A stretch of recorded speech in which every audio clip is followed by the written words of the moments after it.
उद्धव ठाकरे यांच्या शिवसेनेमधल्या 6 खासदारांनी पण त्यांनी वेगवेगळ्या पद्धतीने दिलं। कुणी म्हटलं की आम्हाला निधी मिळत नाहीये, कुणी म्हटलं की आम्हाला ट्रान्सफॉर्मर बसवायला निधी मिळत नाहीये। अशा प्रकारची बोंबाबोंब करणारा या 6 खासदारांचा रिपोर्ट कार्ड आहे तो LS मराठीच्या हाती लागलेला आहे, ज्याच्यामध्ये या खासदारांना आतापर्यंत किती निधी मिळालेला आहे, किती निधीचा त्यांनी वापर केलेला आहे आणि खरंच त्यांनी जे कारण दिलेलं आहे ते तुम्हाला सुद्धा पटतं का, या व्हिडिओच्या माध्यमातून तुम्ही सुद्धा ठरवा। नमस्कार, मी अमोल धर्माधिकारी।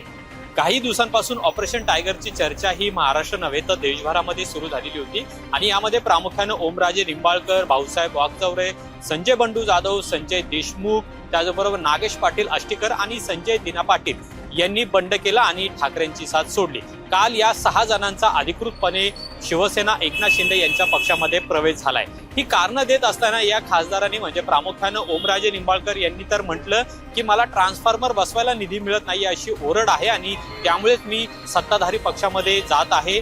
विकास करण्यासाठी निधीची आवश्यकता असते आणि सत्तेत जाणं महत्त्वाचं असतं असं ओमराजे निंबाळकर यांनी म्हटलेलं होतं। पण ओमराजे निंबाळकरांचा रिपोर्ट कार्ड आहे तो नक्की काय आहे आपण समजून घेणार आहोत। खरं तर खासदार स्थानिक क्षेत्र विकास योजनेअंतर्गत प्रत्येक खासदारांना एक विशिष्ट निधी आहे तो मतदारसंघासाठी दिला जातो, ज्याच्यामध्ये रस्ते, पाणी, वीज आणि वेगवेगळ्या गोष्टी आहेत, म्हणजे स्वच्छता असेल किंवा शिक्षण असेल अशा क्षेत्रामध्ये यामध्ये या निधीचा वापर त्यांना करता येतो आणि त्यामुळे हा जो निधी त्यांना देण्यात आलेला आहे तो नेमका किती दिलेला आहे आणि त्यातला किती निधी या सगळ्यांनी खर्च केलेला आहे हे पाहणं महत्वाचं आहे।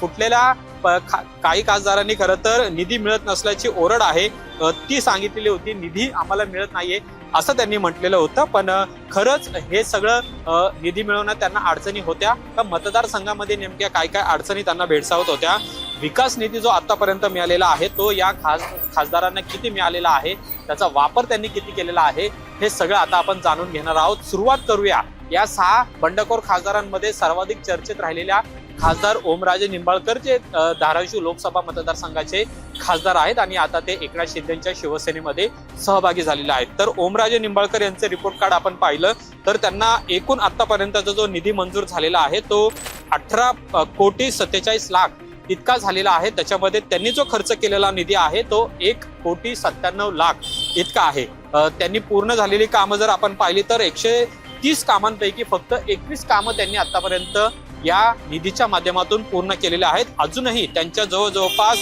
16,49,00,000 रुपये निधी हा जमा आहे आणि दुसरीकडे ओमराजे निंबाळकर सातत्याने म्हणतायत की त्यांना ट्रान्सफॉर्मर बसवायला पैसे नाहीत किंवा निधी मिळत नाही अशा पद्धतीची ओरड आहे।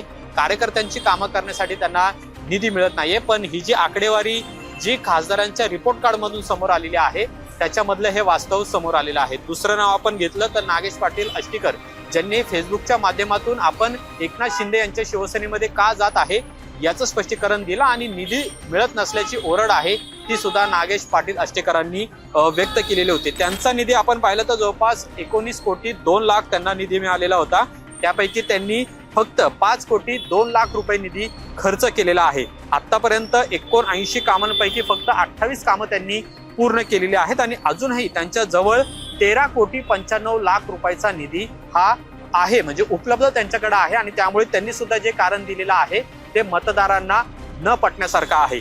तिसरे खासदार आहेत जे सर्वाधिक चर्चेत राहिलेले आहेत, संजय दिना पाटील यांची जी एकूण निधीची आकडेवारी आहे ती 14.70 कोटी आहे, म्हणजे 14,70,00,000 इतके आहे आणि आतापर्यंत त्यांनी फक्त 1.5 लाख रुपये खर्च केलेला आहे अशी माहिती समोर आलेली आहे आणि त्यांच्याकडे जवळपास निधी जो शिल्लक आहे तो 14.54 कोटी इतका आहे, म्हणजे 40 कामांपैकी एकही काम संजय दिना पाटील यांनी पूर्ण केलेलं नाही अशी धक्कादायक आकडेवारी आहे ती यामधून समोर आलेली आहे। दुसरं आपण पाहतोय की संजय देशमुख जे वाशिमचे खासदार आहेत त्यांची आकडेवारी पाहिली तर आतापर्यंत 18,60,00,000 रुपयांचा निधी मंजूर झालेला होता, त्याच्यापैकी फक्त त्यांनी 1,41,00,000 निधी खर्च केलेला आहे।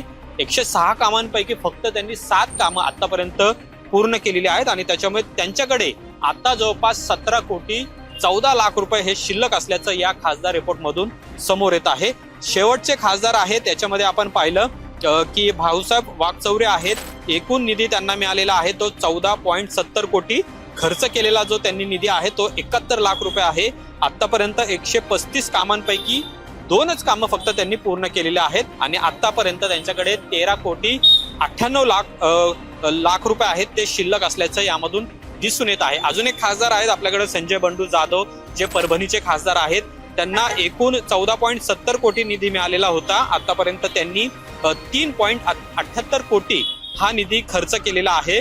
56 कामांपैकी 25 कामं त्यांनी पूर्ण केलेली आहेत आणि जवळपास आता या घडीला त्यांच्याकडं 10,91,00,000 रुपयांचा निधी हा शिल्लक आहे असं सांगितलं जात आहे. हा सगळा जो डेटा आहे तो वेबसाईटवर जिथं खासदारांचा निधी असतो त्या वेबसाईटवरनं आपल्याला हा मिळालेला आहे आणि त्यामुळे सातत्याने या खासदारांकडून जी ओरड केली जात आहे की आम्ही बंड का केलेला आहे, आमच्या बंडाचं कारण काय आहे, विरोधात असल्यामुळे आम्हाला निधी मिळत नाही, अशा पद्धतीची ओरड या 6 खासदारांनी केली आणि उद्धव ठाकरे यांची साथ त्यांनी सोडलेली आहे.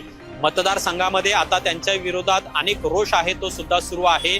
शिवसेना ठाकरे यांचा जो पक्ष आहे तो सुद्धा आक्रमक झालेला आहे. आता हे सगळे खासदार आहेत ते त्यांच्या मतदारसंघामध्ये सुद्धा गेलेले आहेत. पण जे ओरड त्यांनी केलेली आहे, जी बोंबाबोंब त्यांनी केलेली आहे की आम्हाला निधी मिळत नाही आणि त्यामुळे आम्ही बंड करतोय, तर त्यामागचं जे कारण आहे ते आपण शोधून काढलेलं आहे. आणि खरंच या निधीमुळे हे खासदार गेलेले आहेत का, त्यांना जसे आरोप केले जात आहेत की त्यांना खरेदी केलेला आहे किंवा त्यांना अनेक कोट्यवधी रुपये देऊन त्यांना घेतलेला आहे, असं काही यामध्ये झालेलं आहे का, हा तर खरं तर हा संशोधनाचा भाग आहे. आणि त्यामुळे जे कारण या खासदारांनी बंड करताना दिलेलं आहे ते न पटण्यासारखं आहे आणि जे खरं रूप आहे ते खरं तर या खासदारांचं या रिपोर्ट कार्ड मधून समोर आलेलं आहे. आता त्यांच्या मतदारसंघातले मतदार ठरवणार आहेत की 2029ला नेमकं या खासदारांचं काय करायचं. आणि आता साधारण 3 वर्षांचा कालावधी आहे, त्यामुळे सत्ताधारी पक्षात गेल्यानंतरही हे 6 खासदार त्यांच्या मतदारसंघात किती निधी आणतात,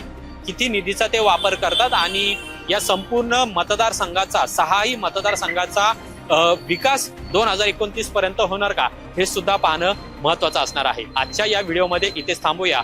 तुम्ही पाहत राहा LS मराठी. कॅमेरामन रोहित वनकटेसह अमोल धर्माधिकारी, LS मराठी, पुणे.